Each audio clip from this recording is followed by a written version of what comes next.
Student, let us see the question. When charges are shared between two bodies, there occur no loss of charge, but there does occur a loss of energy. Statement 2, energy conservation fails. चलिए तो इसको अच्छे से समझते हैं यहां पे।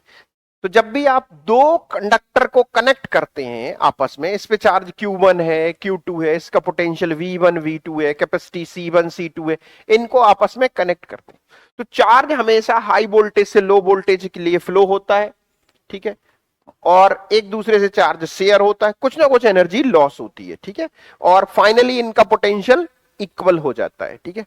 लेकिन आप ध्यान रखें, जो एनर्जी फ्लो होती है वो कन्वर्ट हो जाती है हीट में और इलेक्ट्रिसिटी में और साउंड में, क्योंकि जब चार्ज फ्लो होता है तो यहां स्पार्किंग होती है, तो एनर्जी हमेशा कंजर्व रहती है। हाँ, सिस्टम की एनर्जी डिक्रीज हो जाती है, वो कहां चली जाती है एनर्जी? इन्वायरमेंट में, ठीक है। चलिए तो अपन अब आते हैं क्वेश्चन पे। when two charges are shared between two bodies, ठीक है, when charges are shared between two bodies there occur no loss of charge, बिल्कुल सही है, but there occur a loss of energy, बिल्कुल करेक्ट स्टेटमेंट है। Charge conserve होता है तो चार्ज में तो कोई दिक्कत नहीं है जब आप चार्ज को फ्लो करेंगे, बट एनर्जी इस केस में किसकी एनर्जी टोटल कंजर्व नहीं रहेगी? सिस्टम की।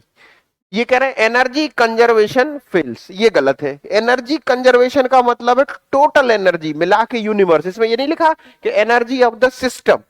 सिस्टम की एनर्जी जरूर कम हो गई लेकिन वो वहां एनवायरमेंट की बढ़ गई, ठीक है। तो ये स्टेटमेंट जो है सही नहीं है।